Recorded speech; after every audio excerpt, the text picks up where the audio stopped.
Okay, Mr. Jones, Alexander, good evening. It's nice to talk to you again. The last time we spoke, we tried to get an agreement about if the recent Russian invasion from 2 months ago was a moral thing or was it necessary. But okay, regardlessly of that, the fact is that it happened.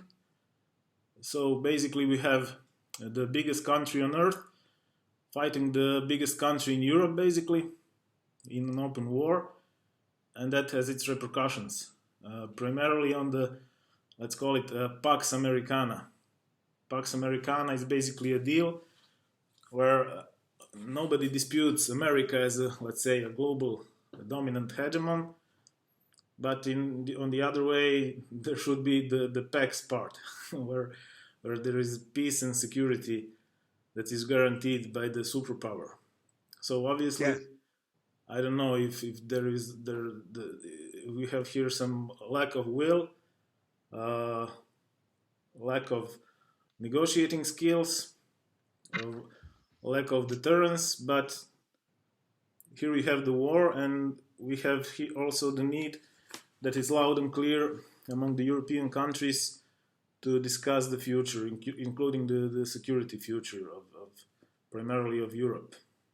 So, yeah, I think we have to clarify the situation. Sergei Lavrov just gave an interview at RT, and he said during the negotiations in Turkey, I think it was about a month ago, he said it was clear that Zelensky had no power whatsoever to negotiate anything. That whenever he would come to close to some type of agreement, the Americans I think he said the Americans and the British would basically take him aside and say, you have to up your demands, you have to make unreasonable demands. The unspoken assumption behind this is that NATO wants a long, prolonged war that is going to take the lives of thousands of Ukrainians. They will be offered up on the altar of NATO expansionism, because the point of this war is it's not between the Ukraine and Russia, it's between NATO and Russia, and the point of this is NATO wants to destroy Russia. And so all of the negotiations up to this time with people like Blinken, for example, have always had they've all had this in the back of their minds. I think that's the situation as it exists today. Well, yeah, the war now in its second month seems to be a huge trap, but again, I guess the Russians were lured in, but on the end of the day, it was Russia's decision to go into this. They risked, and this is what we have. But I still am of the opinion that NATO started this aggression, that NATO is the aggressor in this war. Based primarily on the coup d'etat that Victoria Nuland orchestrated in 2014, the behavior of the Azov Brigade and those other Nazi thugs after that, where they were constantly targeting Russian citizens, Russian-speaking people in the eastern part, the consistent refusal to have any type of peaceful settlement here. I think NATO is to blame. I felt that way the last time we talked. I feel that everything that has happened since then has only strengthened me in my feeling about that. Well, first, before I start, I want to apologize to our audience. Strange sounds might come out of my mouth tonight because I'm in the middle of a dental work, so... Second, I'm not sure that Tony was absolutely right when he said that Russia is fighting the most powerful country in the world. No. I said that Russia is the largest country in the world fighting the largest country in Europe besides Russia. That was what I wanted to say. That is a huge war. I mean, there are big countries, lots of people involved. It's not. No, I thought you were referring to America. Doesn't matter. No. Yeah. Okay, well, I would agree with Mr. Jones on this totally. You know, this is, first of all, 14 to 16,000 Russians were killed during a period from 2014 till 2021. and that's information has been kept by the Western audience diligently and carefully. Second, I think that what triggered this war, aside from problems and conflicts that Mr. Jones emphasized, was that on Munich conference on February 21st, Zelensky openly said that Ukraine has to become a nuclear power. Well, that created a red alert in Moscow, and on 24 we had Russian troops moving into Ukraine. That's important. We should Alexander, could you're off your camera. Can you move your camera? Oh, sorry. Okay, go ahead. Yeah, something. Yeah, as I said, Zelensky on 21st said that Ukraine has to become a nuclear power. Well, no one wants to have neo-Nazis with tattoos running with small dirty bombs or whatever they were planning. So second thing is these 30 plus labs that we have in Ukraine, which is also information that has been kept for most of the audience in the West. The NATO and primarily Americans created the labs, over 30 of them in Ukraine. And these labs were simply doing some very strange activities, to say the least. Basically, they were creating, toxins and poisons that were supposed to, poison people, kill people, spread COVID, and, affect the political situation in that region and geostrategic too. Now, Russians captured almost all of these labs, I think all of them, and they're preparing, files with proofs that are going to be presented to the United Nations. No one knows when. Now, the sad thing is that actually 2 weeks ago, one of these labs was opened in Serbia. And that's something to be concerned of, to think about. Okay. Well, I mean, the labs, I really think that it's not a smart idea to rely on the information that is coming from Ukraine, because it's propaganda from one side and double propaganda from the other side. But so the labs are not labs. One of the biggest critic and one of the biggest Russian supporters online said that the labs were a legitimate thing to do, because after the collapse of the Soviet Union, you had lots of experienced technicians and engineers that were skilled with toxins, with like military-grade toxic chemicals, and basically what America did, invented a job for them to do something to be off the black market, let's say so. So this is the idea behind the labs in Ukraine. That's at least what Scott Ritter says. So I don't know, but anyway, so we are going back. We are sliding back to the discussion. Well, the fact is that Victoria Nuland admitted that on some hearing in Congress that these labs exist. Yeah, okay. I told you why Scott Ritter thinks that they were a legitimate thing. The special gravitas.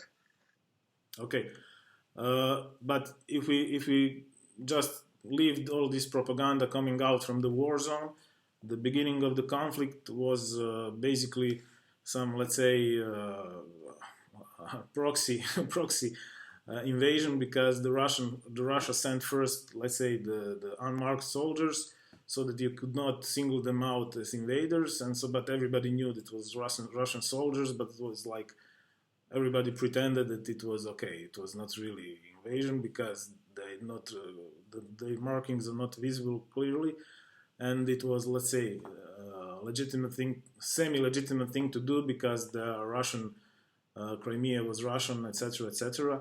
But already then it was basically an invasion of one sovereign independent nation and country on the other one. The fact that Russia succeeded very quickly in invading Crimea and Donbass is also thanks to the fact that the Ukrainian army had in its top echelons, like the generals and the commanding staff, were predominantly Russian. So basically, since then, all the other Ukrainians see the Russians, or let's say the pro-Russian Ukrainians, like a fifth column. That event triggered another series of events that had its, let's say, bad consequences for the peoples living in Ukraine. But the fact is, I mean, it's undeniable that there are two independent countries, and then one country is committing, let's say, is engaged in invasion and in the war in the another one. So it's this out of itself is morally questionable, to say the least. But we already did this, and I would prefer that we go past this. I mean, what does it mean, this war, for the future architecture of the global forces and of the Europe? What will Europe do? What will be its path? What's the future of NATO, and how it will play out now? This is the interesting thing, I think. Well, just yesterday, Gerhard Schröder surfaced in Germany. I was waiting for him to come forward. Gerhard Schröder was the prime minister of Germany, I think, from 1998 to around 2005, something like that. And then after that, he became the chairman, the CEO of Gazprom, which was the builder of the Nord Stream 2 pipeline. Now, he's the socialist, the SPD, member of the SPD party. The SPD party, the reason it's in the news is the SPD party is threatening to expel him from the party because he refuses to distance himself from Putin. Now, this is not really what this is about. What this is about, I mean, Schroeder is representing the interest of big industry in Germany. Big industry cannot survive without Russian energy. They simply cannot survive. That's all Germany has. Germany has never been able to grow enough food to feed the people of Germany. It has no energy resources whatsoever other than coal, which they refuse to use, and nuclear energy, which they abandoned over this period of time. And so we're in a situation where this is it for Germany. This is it. This is the last ditch. We cannot abandon this. This is what I think they're trying to say through Schroeder. And what you're dealing with is German psychology at this point. You're dealing with a country that has a death wish. You're dealing with a country that feels that it's being virtuous when it puts itself out of existence. Now, I'm talking about personal experience here. A friend I knew from when I was living in Germany, I tried to address the demographic crisis with him. I said, are the Germans going to die out? And he said, hopefully. Now, he thought he was being a really, enlightened German by saying that. So in the meantime, I got contacted by one of my students. She's only about, I guess she's about maybe 7 years younger than me, because I was very young when I was teaching over there. She's teaching English now in Duisburg. Duisburg is one of the industrial cities in the Ruhr that is famous for the coal and the steel and the Krupp and all that other type of stuff. She has a class now. There's not one German in her class. Not one. Now, I mean, they may be German citizens. I'm sure they're German citizens, but they are not German. They don't have the German DNA, if you want to talk about it that way. When I taught in Germany, there wasn't one foreign student in the class. Every one of those students was a German. Now, that's the type of transformation that has taken place in Germany over this period of time, and it's not stopping. It's getting worse. And this is, what I'm trying to say here is this idea of energy is the last straw. It's the last ditch. It's the last thing that the Germans can hold on to. They've already abandoned their culture. They hate themselves. They're consumed with guilt. They're consumed with political correctness. They are totally ruled by the Jews, but they were at least allowed to build Mercedes and BMWs. Well, if this happens, it's over. That's going to be the end of that, and that will be the end of Germany. And there were people at the time of World War II, there were Jews in America who were saying, this is the fate of Germany. We are going to exterminate Germany. That's what it's come down to right now. An existential threat to the future existence of America, of Germany. Now, I'm saying Croatia is part of the German sphere of influence, and Serbia is obviously part of the Russian sphere of influence, and this is what's going to happen. Pardon me? Sometime. All right. I mean, I'm just talking about culture in the broader sense. We are sometimes part of German too. So we are basically both Serbia and Croatia. We have like this history of quasi-fake communism, and we have also now some residual quasi-fake German influence and quasi-fake Russophobia in Serbia. So it's every place I went in Croatia, if I couldn't speak English, I could speak German. I spoke German to everywhere I went in Croatia and in Bosnia. So, and there were people, I met people, the woman was a refugee during the war in Yugoslavia. The father was a Gastarbeiter of my generation back there in the 70s, and the grandfather was a member of the Ustasha during World War II. So the ties are strong there, Yeah.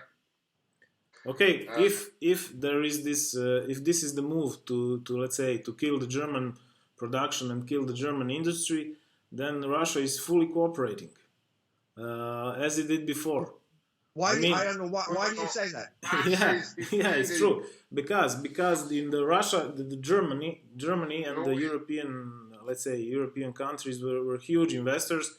I'm not talking like this Chicago school type of investment where you buy some buy something, then you put it in small pieces and you sell it up. I'm talking about real investment. The same way Serbia. Serbia is supposedly a big pro-Russian country, but virtually every industry, every meaningful investment in Serbia is basically German or German tied. The similar thing goes with Russia. I mean, the Germany invested in Nord Stream 2.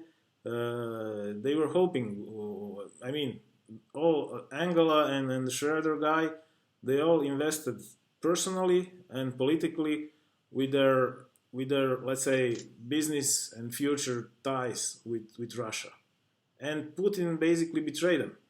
This is why this is having such a huge backlash in Europe. Now wait a minute. It was the Germans who shut down the pipeline. The Russians did not shut down the pipeline. Yeah, the Germans shut down the pipeline the day after. Basically, Putin announced that he's going to war.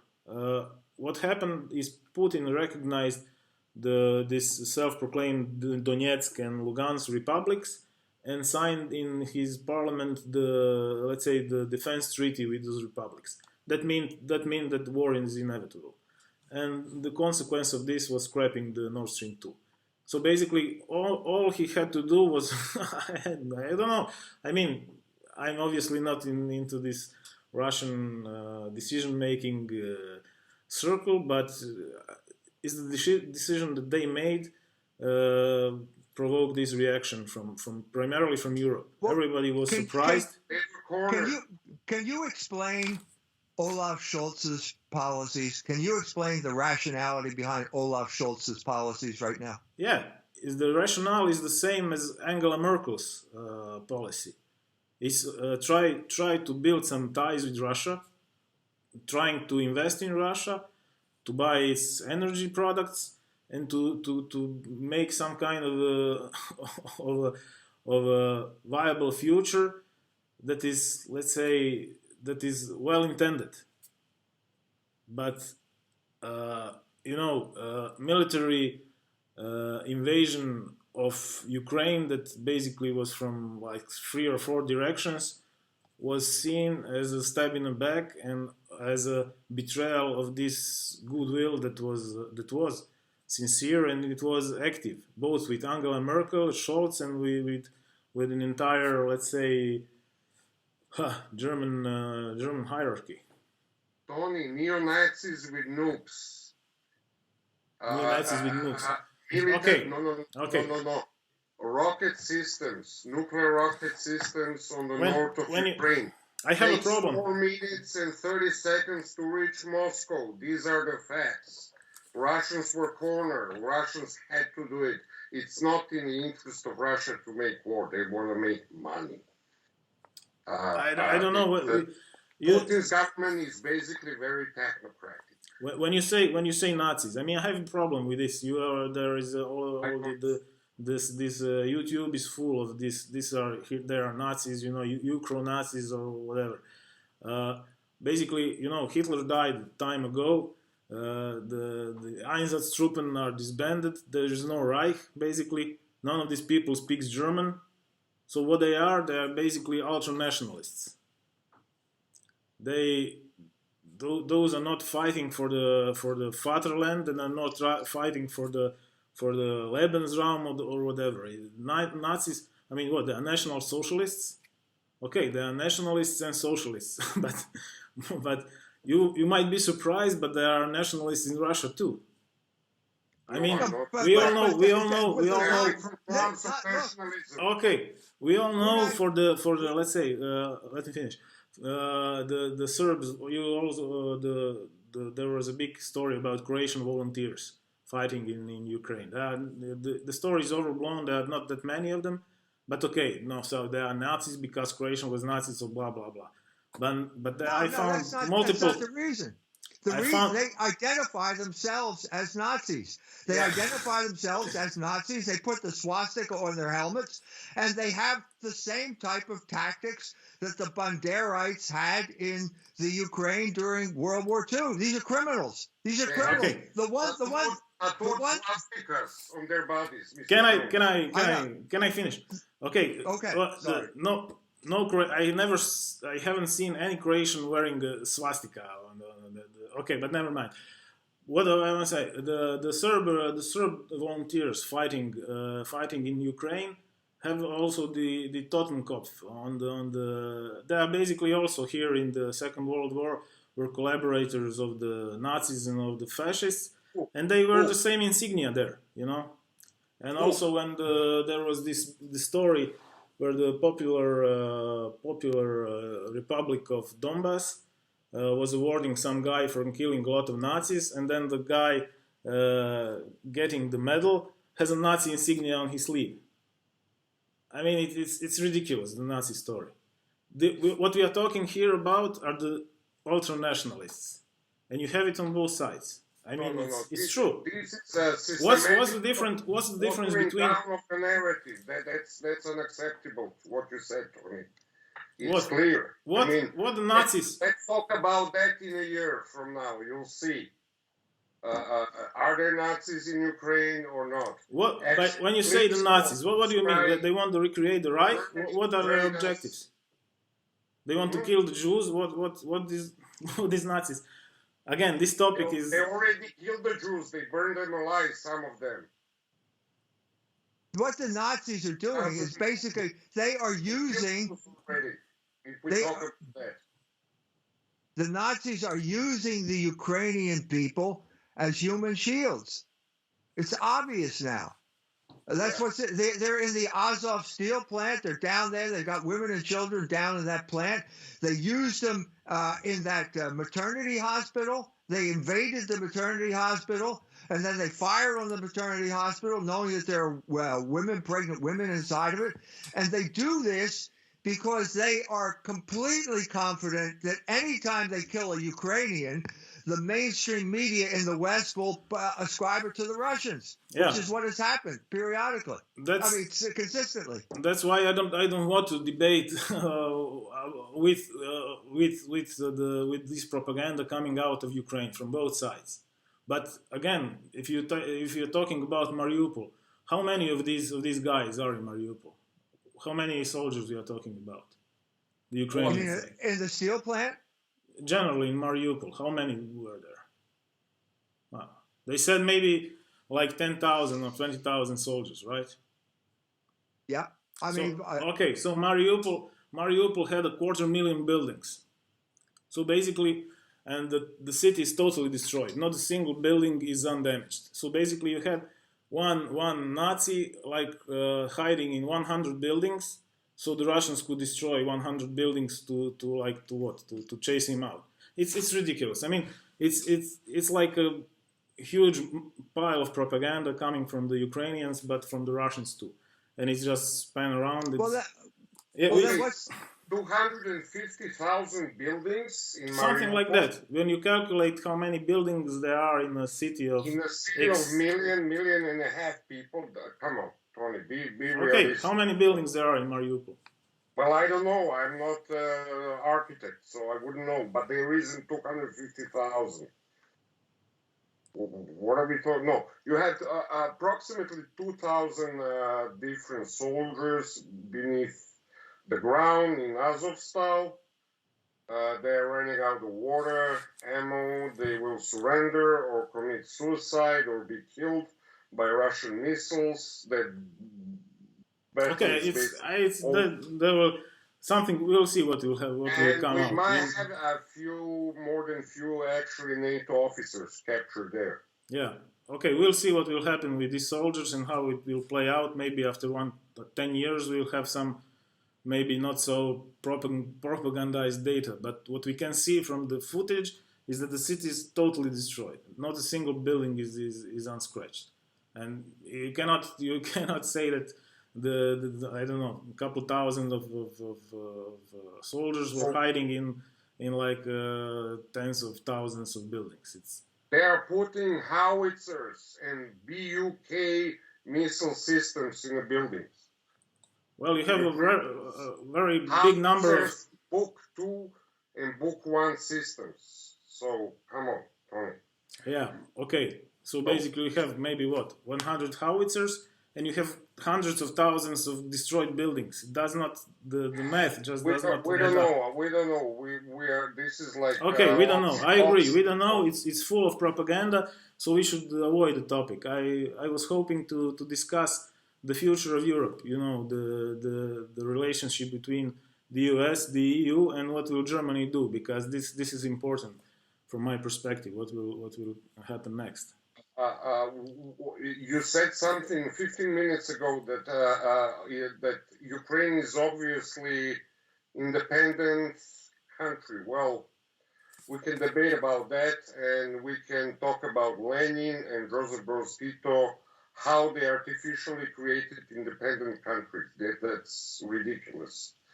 So I suggest you listen some of the rants of Vladimir Putin against Lenin. He hates Lenin with passion, and he has pretty good arguments. But he likes Stalin, obviously. No, he doesn't. He's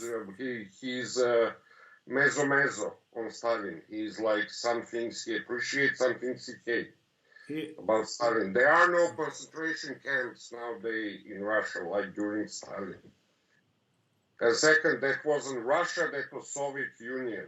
That was ideology that wasn't inherent to Russians. Quite on the contrary, it was imported by the West to Russia so they could destroy Russia and use the resources of Siberia and the Ural Mountains.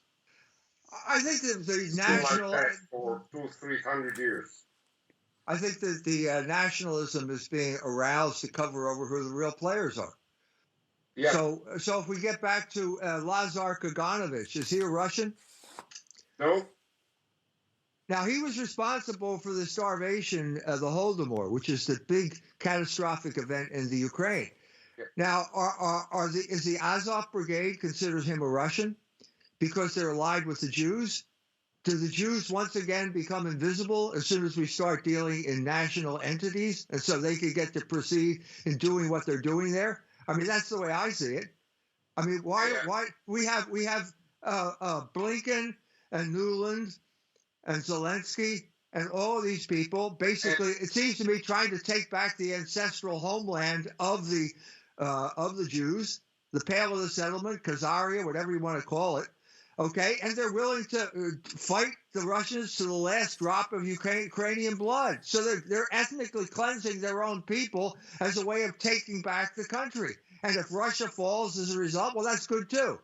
This is the way I see it. We have our foreign policy has once again been hijacked by a group of Jews who are now calling the shots in the Ukraine.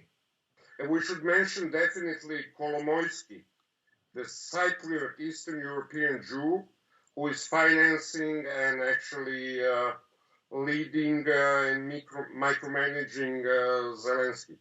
Right. He's the father, the guy who created Zelensky.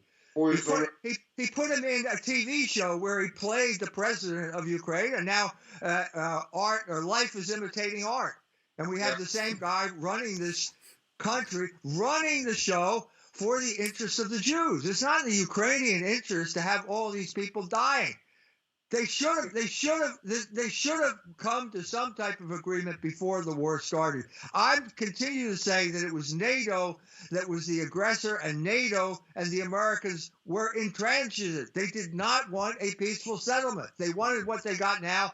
They wanted to create what they think is going to be the second Afghanistan, where Russia is going to wear itself out in a war that's going to last a long time. I think that's the strategy. Yeah. But it's firing back. It's the opposite. The cunning of reason, Mr. Jones, something you like to mention. That's I know. I think you're right. I think that that's always at play here. So ruble is 75 rubles per dollar. Before the war, it was 105. That's one of the. This is actually what I wanted to talk about. So please come on. What is your idea of cunning of reason in this situation? Me? You're talking to me or to Yeah, both. Yeah, go on. Okay, so the cunning of reason is where you bring about the very opposite of what you intended. The cunning of reason is also the way God works in human history, and I see this as the Jew who is in control of our foreign policy has no sense of boundary. He has no sense of logos, and so he always overplays his hand. In overplaying your hand, you bring about the opposite of what you intended. So again, to look at the big picture. The big picture from the point of view of the Anglo-American Empire is always to divide the Eurasian landmass. Whenever it looks as if it's coming together, as, for example, Germany having a pipeline with Russia, the United States, the British Anglo-American Empire has to step in and create division, a war, something like that, to break up that. Well, they succeeded in getting Germany out there. But the big picture is they're overplaying the sanctions, they're overplaying the war, and they're driving the Eurasian landmass together. China, Iran, and Russia are coming together as a reaction to American aggression. That's what I see. India, too. Yeah, that's what I see as the cunning of reason here. Well, actually, I agree. I think that the sanctions are having the opposite effect. I mean, if let's say the U.S. and the West wants to make this economic pressure on the Russian population, all the Russians are seeing now is basically an economic attack on them. So they will support Putin even more, and he'll get more support instead of less. So it's basically. But the one area they cannot impose the sanctions is the most important area, which is energy. The West simply can't afford to cut off Russian energy. So the sanctions are meaningless because energy is the main thing that Russia produces. The other thing is that sanctions are the same thing as tariffs. In other words, they have a good effect on domestic production. So when I was in Iran the last time, they were telling me that the domestic production has quintupled since the imposition of American sanctions. So it's a good thing in that regard. And then again, it brings about the opposite of what the people intended. Yeah. Well, there is also another aspect of overplaying your hand. And it's basically Russia. I think that this entire operation was a big overplay of their hand. And I don't know. I mean, I'm not. But I'm not. what I'm not. alternative? What? Listen to Just me. tell me. Even from the perspective of the Russian population, I don't think that this thing is good for the Russian people. I don't know how. I'm not here cheering. Against the Russians. What is happening? They are creating. There are a lot of Ukrainians there. You have 40 million of them, and you will antagonize them, and you will create, let's say, a mortal enemy of the Russian people just on your doorstep. And you will exhaust your own. Do you know how many Ukrainians you have in Russia now and immigrating to Russia? Not of Russian origin, simply Ukrainians. Yeah, there are. Like, the data says that there are 600,000 in Russia right now. So it's not so, black and white. Yeah, as the media likes to say. The most of them are coming to the west, like. Poland, Hungary, and Slovakia. I'm not denying that. I'm just saying Russia took a big number too. Yeah, but they don't boast. They don't brag about it. They don't use it as a propagandistic tool like the West does.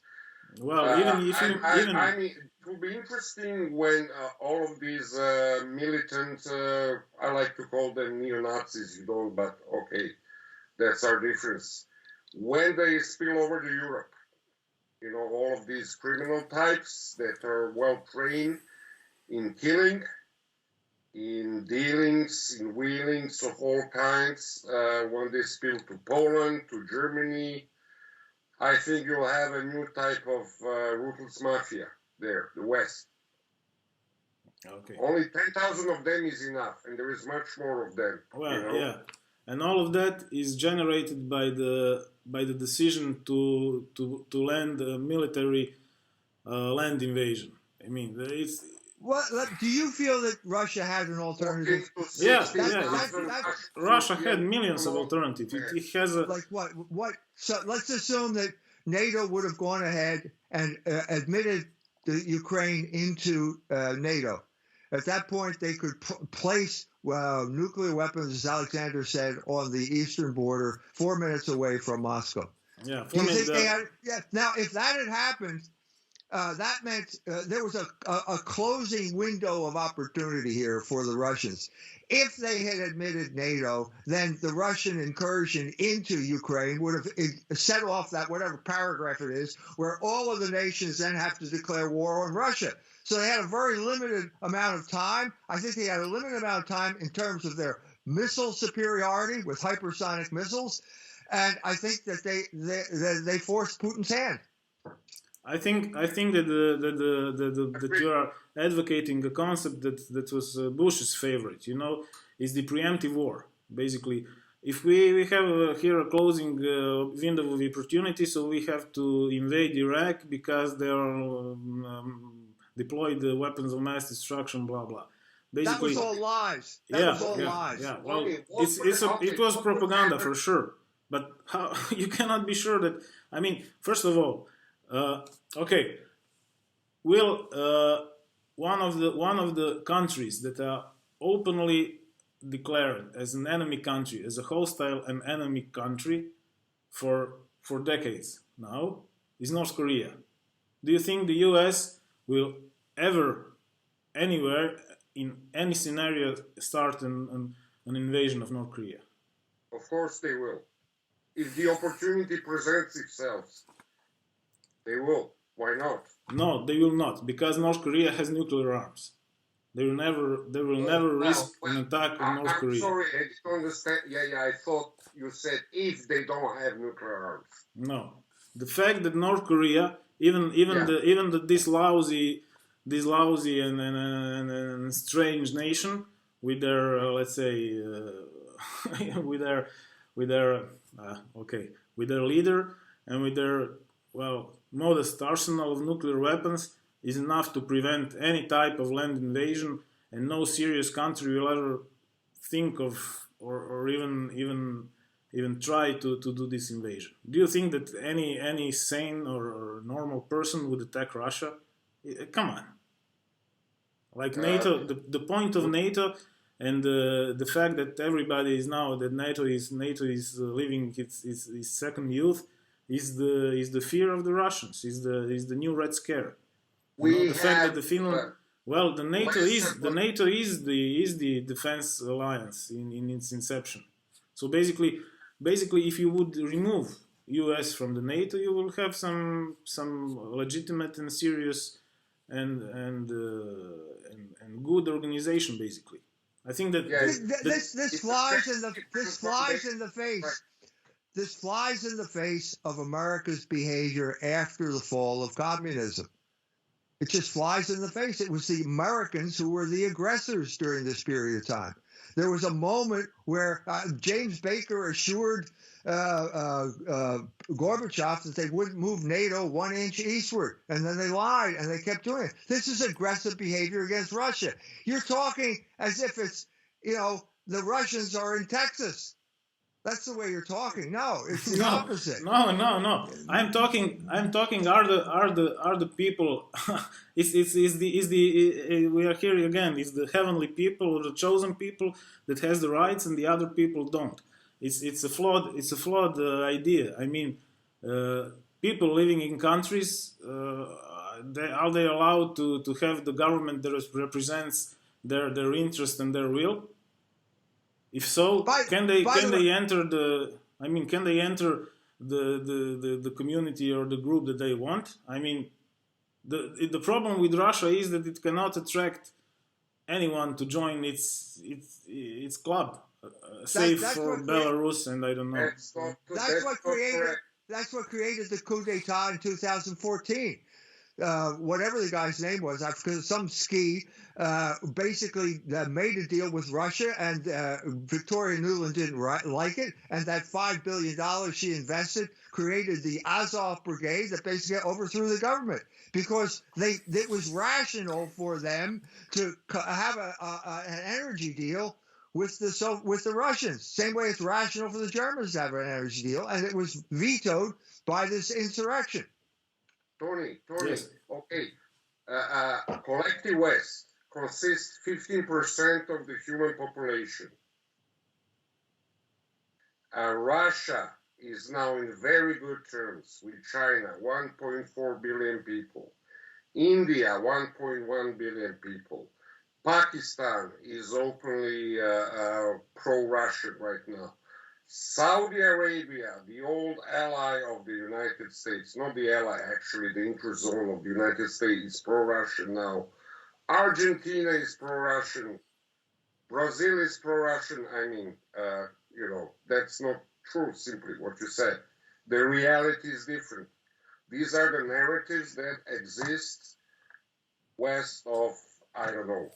No, okay. I'm fine with the narrative. Okay, so Russia has its friends, I mean, in India, in China, in Belarus, and so, I mean, the Russians even signed a protocol, so it's even an official document where the Russians and the Americans agreed and formally signed that the former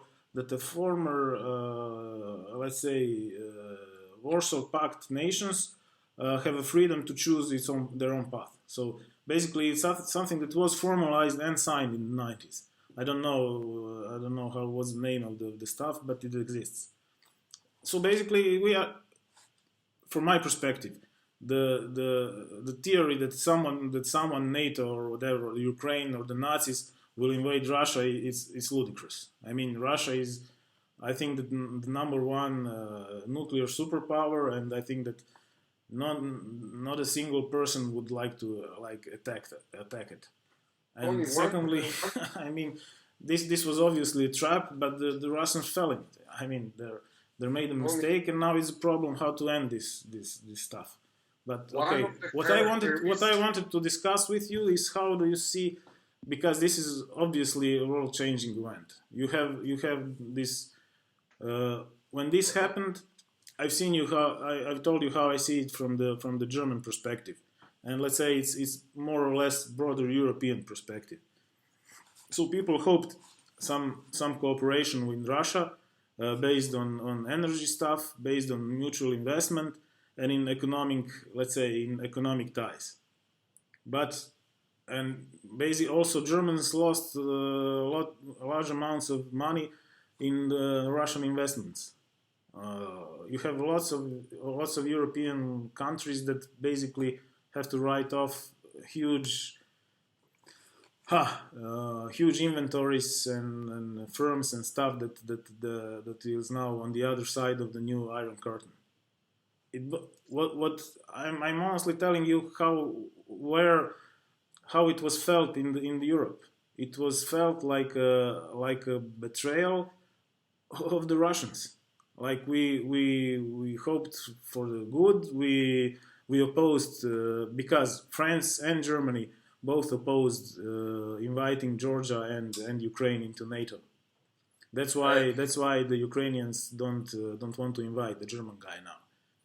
So basically, there was reason from the European guys, and there was concrete and costly investments and plans for cooperation with Russia. But this military action that created like 10 million refugees it kind of ruined it.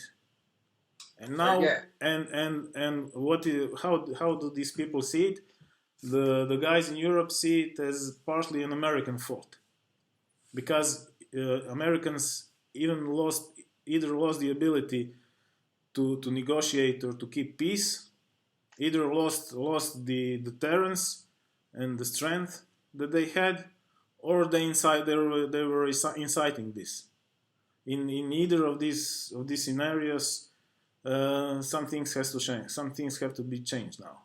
Okay, and the move to rearm Germany and to create some new, let's say, security framework for the EU are now let's say on the table, and we'll see where does it go. The good now you have basically on work you have US trying to reassert itself back in Europe. You have the Britain that after the Brexit is basically now just a guy with the banner that is trying to come in front of the mob, you know. So they're funny. And you have this European conglomerate of nations that are summoned around a good idea, trying to plot some chart into this new world. Tony, who stole 300 million euros from the Western banks of Russian money? Well, probably the Department of Treasury, I guess. No. The Western countries stole the money. That was decided probably in the United States of America, and then the Russians reacted. So they stole the money after the invasion. No. Before. First, they confiscated $300 billion of the euros of the Russian money, and then Russia reacted. So let's. It's important in a honest, wise conversation to follow the narrative, not to pick the segments that you prefer or like, and then lodge them into your own narrative. Okay, I might be wrong. It could, but I don't know. I mean, no, I'm talking overall when people discuss. That reminds me of a Robin Harris book on Serbs. He did the same thing when we were talking about Stepinac, remember? Yeah. That's his methodology. Huh. So they stole 300 billion from Russia, so what should the Russians do?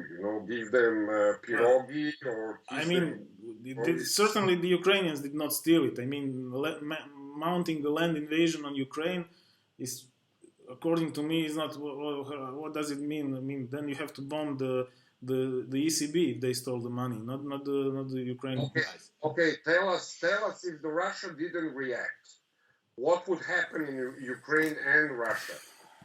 Russians did react. Russians did covert.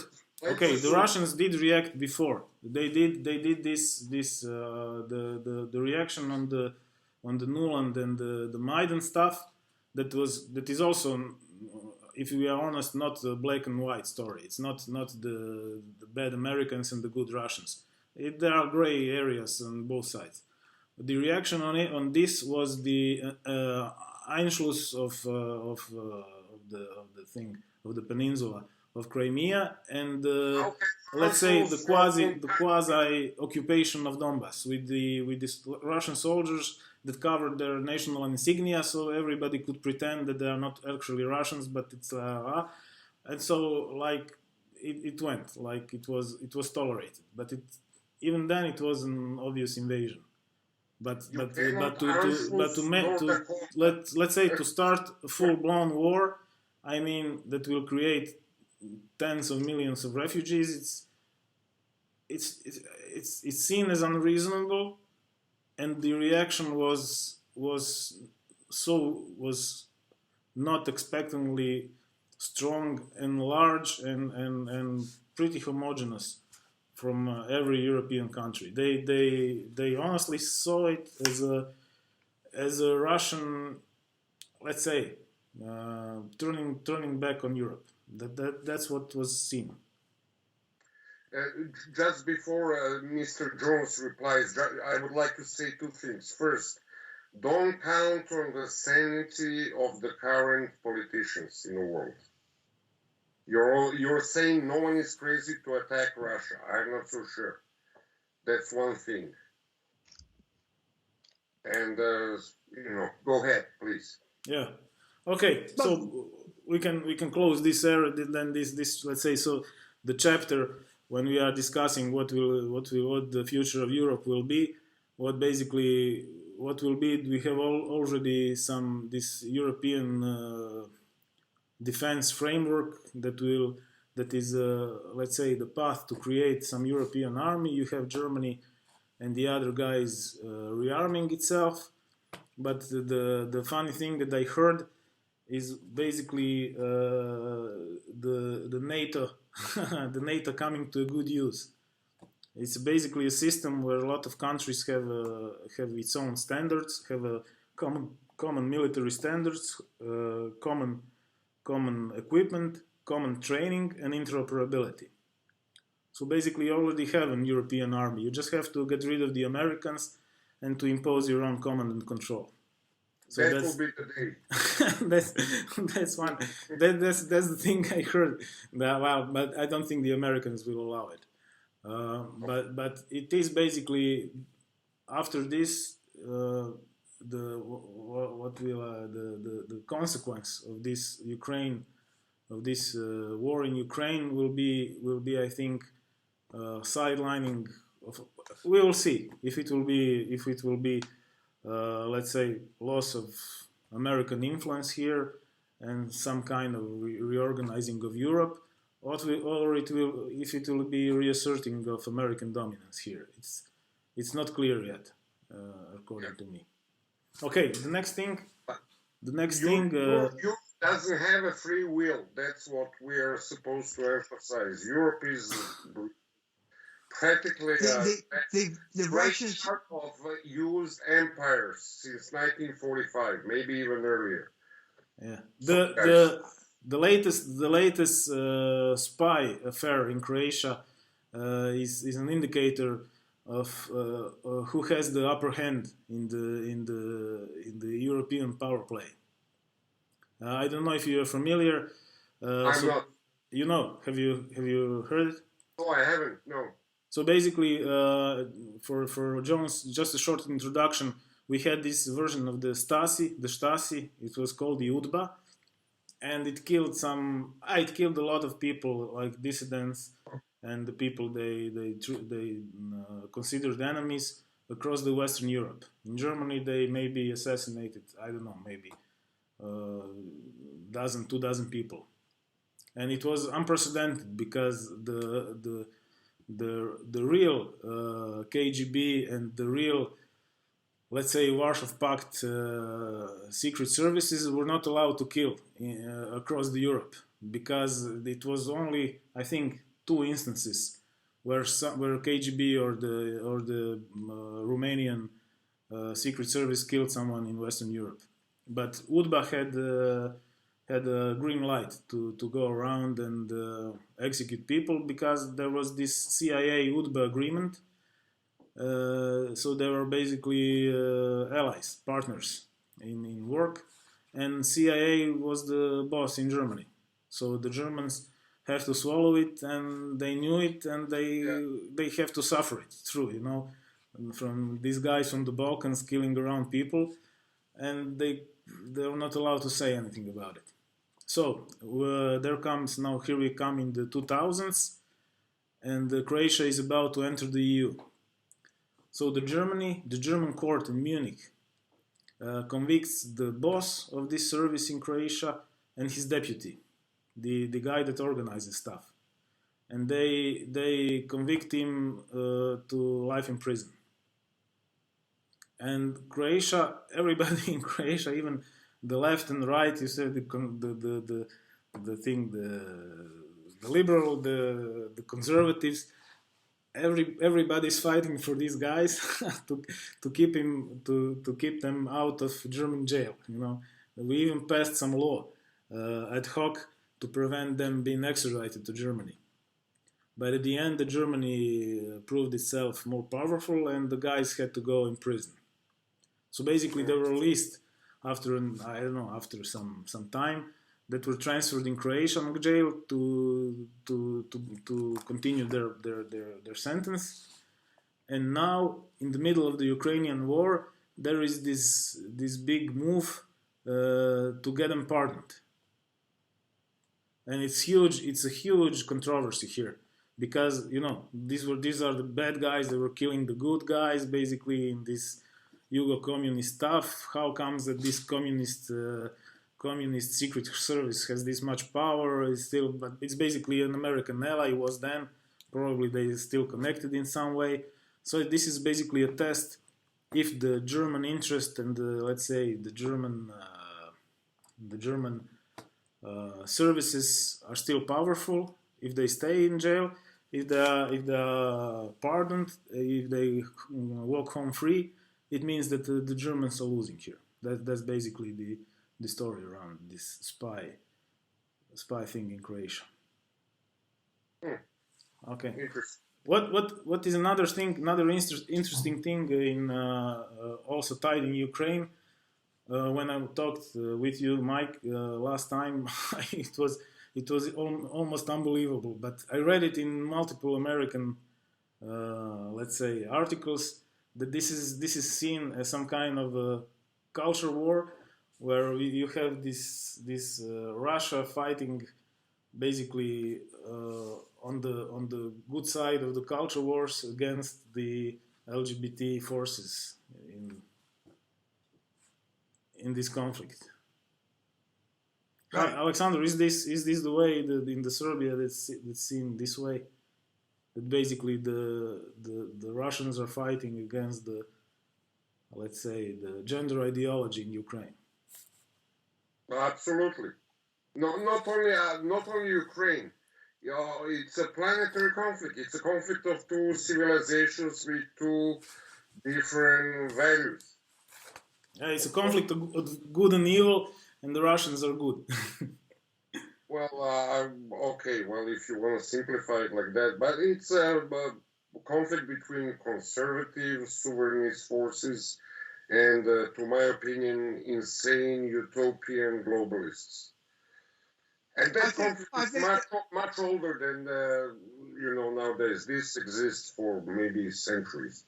It's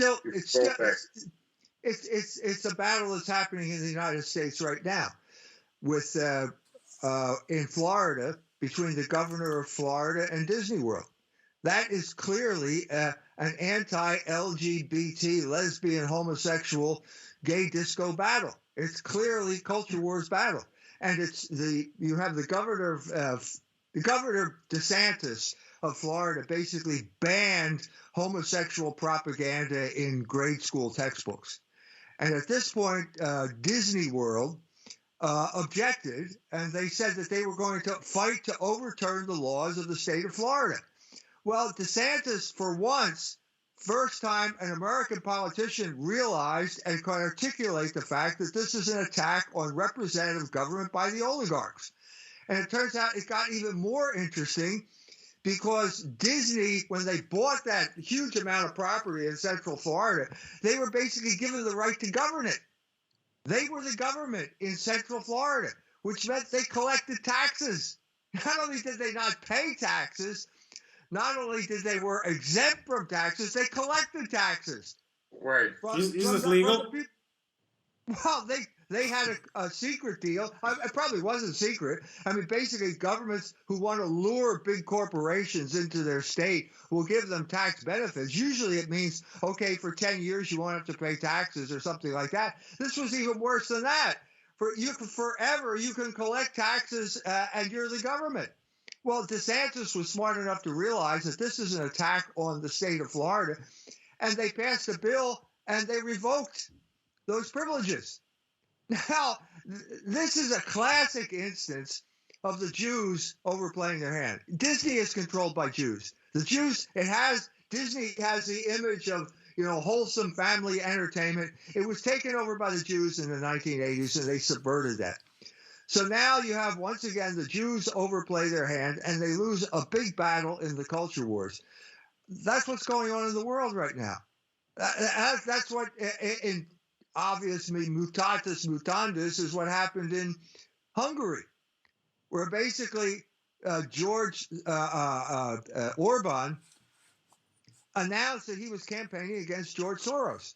He said it explicitly. Soros put his money in, and the people voted for Orban against oligarchic control. That is the fundamental conflict throughout the world right now. And I see something similar happening in the Ukraine. I'm the guy who wrote the book. I wrote an article saying, are the white boys willing to die for the gay disco?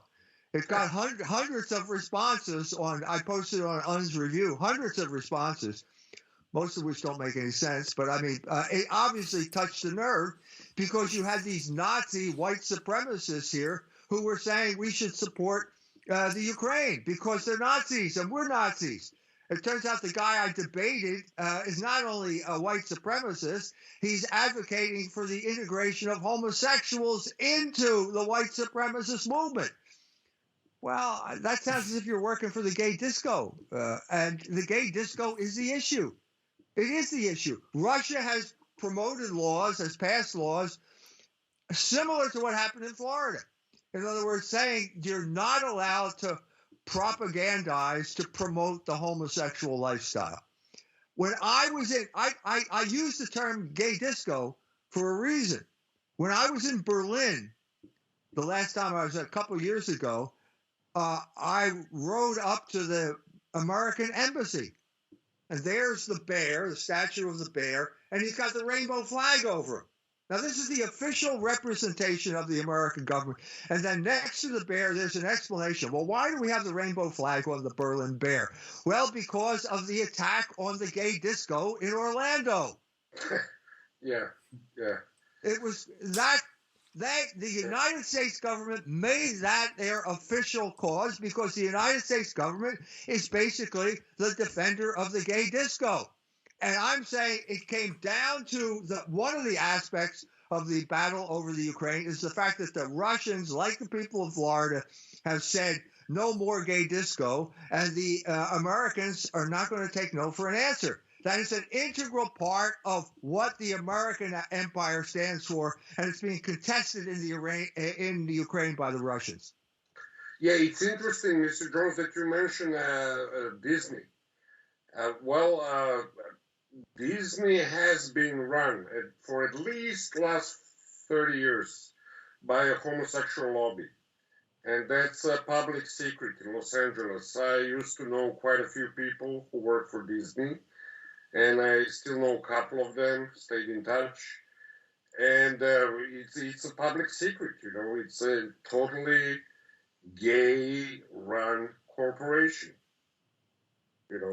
The executives, the middle management, hidden messages they have and semi-hidden messages they have in their productions, it's a well-known thing in some parts of America. So I'm not surprised this was concocted by Disney Corporation. Right. Right.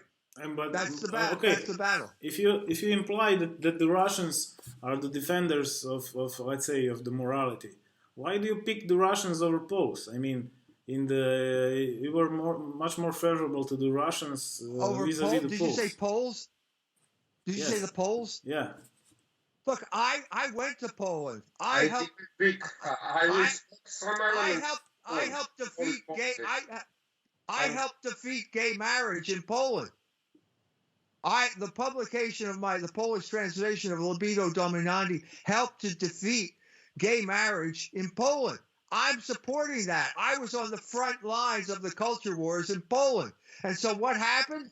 This Ukrainian war has broken up that alliance between Poland and Hungary, which opposed the gay disco when it was being imposed on them by the European Union. And now the Poles are going crazy with Russophobia. They are going absolutely crazy. Yeah. How's Russophobia different from anti-Semitism? I'm sorry? Is Russophobia the same thing as anti-Semitism, or are there differences? No, it's different. It's different.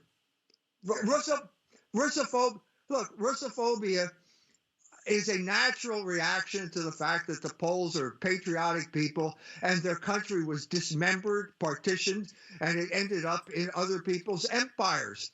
Okay, I can understand that. That's kind of like the default setting of Polish consciousness, but it's not a good idea, and you have to correct it. Sometimes you have natural tendencies that are not good. You know, you have a natural tendency to drunkenness in places like Poland and Russia. You know, I was in Poland right at 1990. You had to step over drunks who were lying in the gutter because of the bad habits they acquired during the Soviet occupation. This is something you have to work against. When I was giving that book tour in Poland, I gave the Libido Dominandi speech, which went over very well, and one speech in Torun, I gave the Russophobia speech. And to their credit, the audience was polite.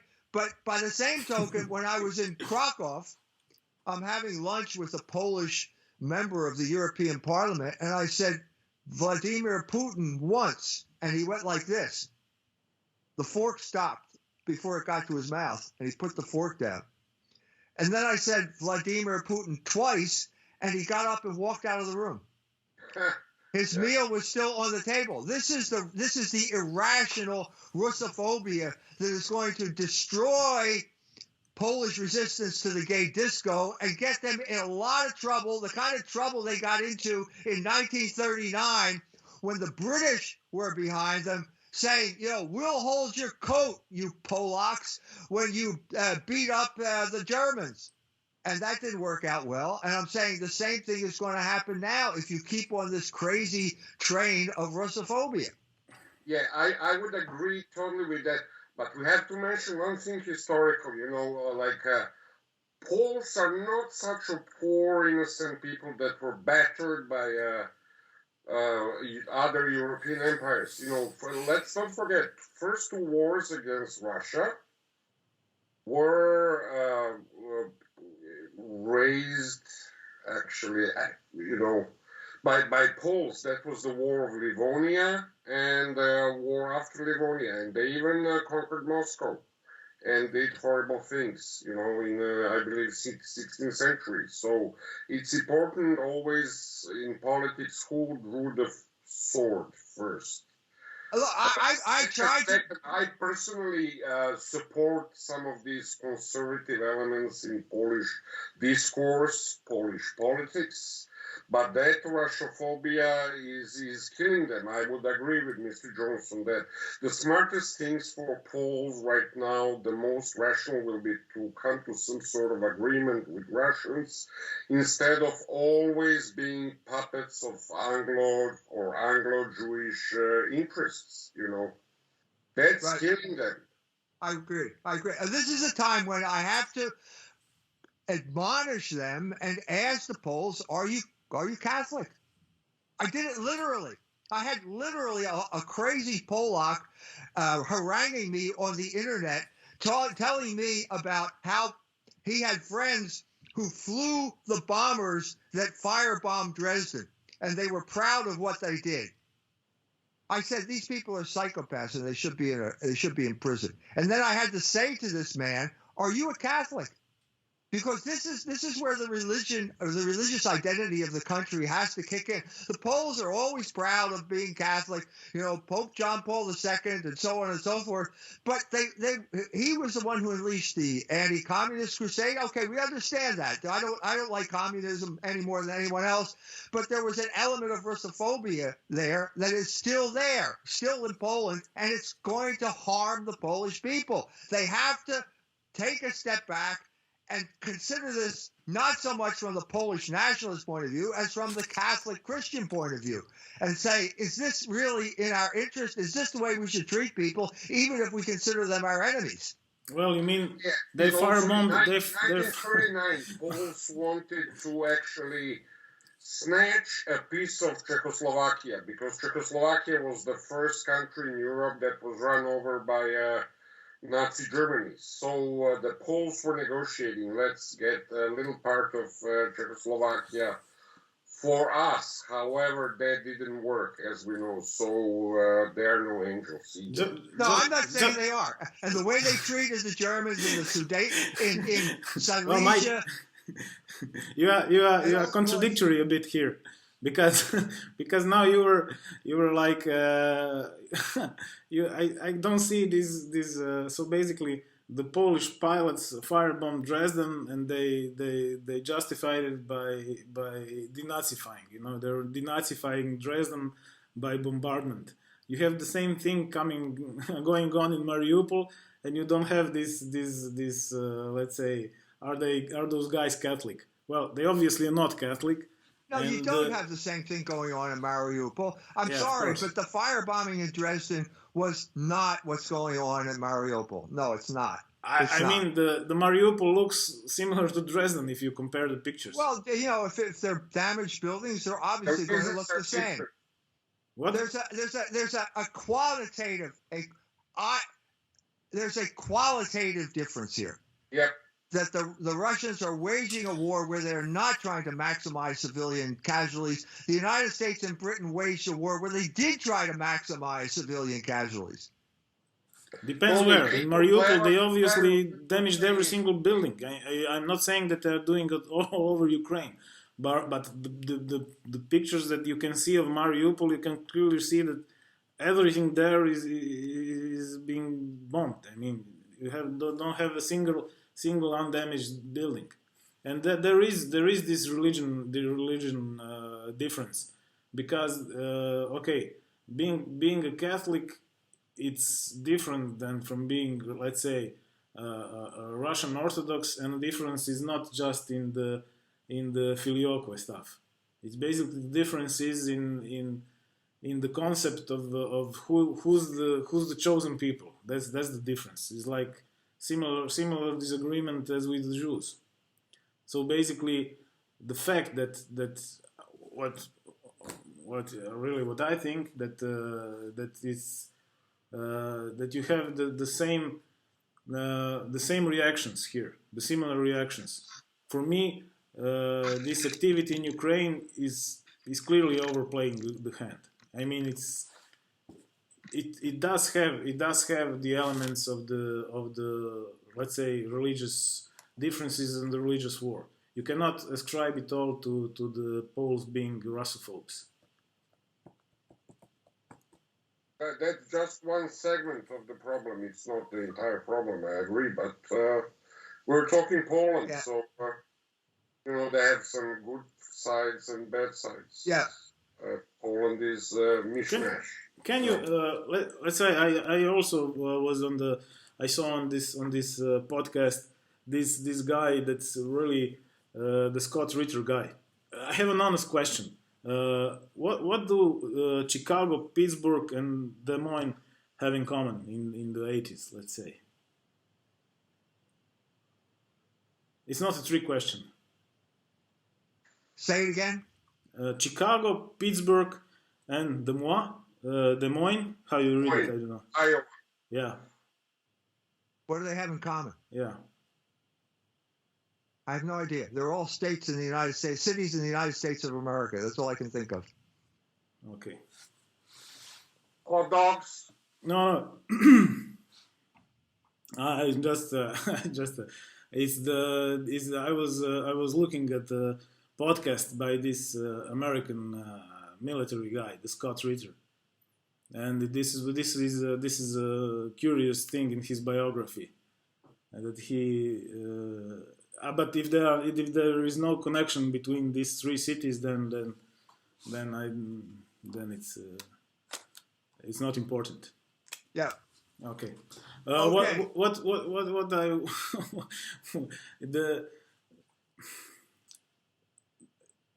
what I wanted to comment is one of your quotes that here we have obviously the Orthodox, let's say the Orthodox faith. You have here the Catholic faith, and basically those are the good guys because they are fighting the gay disco, and the only difference is the filioque. But I think that the American empire has no religious identity whatsoever, and the fact that the Russia is fighting the American empire does not mean as the West, like the Catholics fighting the Orthodox. That's not really what's going on here. No, I think there was a resurrection of Christianity in Russia after the fall of communism. I think it's continued to spread. I think that Russia is a Christian country. I think that the fact that they're a Christian country led them to oppose the spread of homosexuality. But in terms of a religious war, I wouldn't characterize this as a religious war. This is a war against the American empire, which is basically now based on the subversion of all moral law, all moral behavior, and the imposition of a regime of control through the manipulation of appetite. We need some type of resistance to this regime. That's why I'm so happy about DeSantis standing up to Disney in Florida, because Disney is one of the main groups that impose this regime on the United States and the rest of the world. Well, I think that the United States has some traits of this, let's say, feeling of superiority, this chosenness complex. What was it? Manifest Destiny and the City on the Hill. Yeah, American exceptionalism. That's exactly. You're exactly right. Well, and it did come from a religious source. It came from the Puritans, who felt that they were the chosen, they were the elect on earth. They were a Judaizing sect who felt that they were all saints. And they conveyed this because that group of people basically won the Civil War, and they imposed that on the rest of the United States as the civic religion of the United States of America. So I think that's true. It has religious roots, but it's really not religion in any meaningful sense of the term now. Okay, but to support another imperialistic, let's say, ideology that is based on the faith that has this. Also Judaizing view of a nation and of the chosen nation, I think it's wrong, and it's partly dangerous because you are not supporting what you should support. It's better to support, I think, the Poles because at least they are nominally Catholic, than to support somebody that says that has this ethnocentric concept. And I don't want to be seen as somebody disliking Russians or the Orthodox. I think that it's better for the people to get rid of this. I mean, to have a faith that can overreach, that will be bigger than their nation. If you know what I'm saying, I'm not trying to say that the Russian Orthodox or the Russian or whatever National Orthodox Church, that it's better than Stalin, obviously, but see, I just see this. I see this in Hegelian terms, and basically you have a force that has created a counterforce. There's a dialectic here, and the fact that it is Russia, I'm sure it has something to do with Christianity in Russia, but this expansive force that the American empire has become is going to naturally generate a counterforce. And that's what's happened. It happened here. It happened for a reason, and I think that's just the way this force, that's the way history moves. That's the dialectic that is the driving force behind history in this world. It had one force in the Cold War, and one opposing force in the Cold War, but we are post-Cold War now. You have at least like what, 6 nuclear nations, and you have the idea to, let's say, you have the idea to get into this multipolar world. And in this you also have the movement of Jews. The Jews who took over the Russia in 1917 took over America 100 years later. So you have to factor that into it. You cannot understand this unless you talk about Jewish power, the ability of the Jews to manipulate countries from behind the scenes. Yeah. I think that's what's happening as well. But we have Jews in Russia too. I mean, I understand that. I've said this before. The question is, do the Jews work for the president, or does the president work for the Jews? I'm not saying that there are no Jews in Russia. I'm just saying. Anyway, the one of the latest news was that the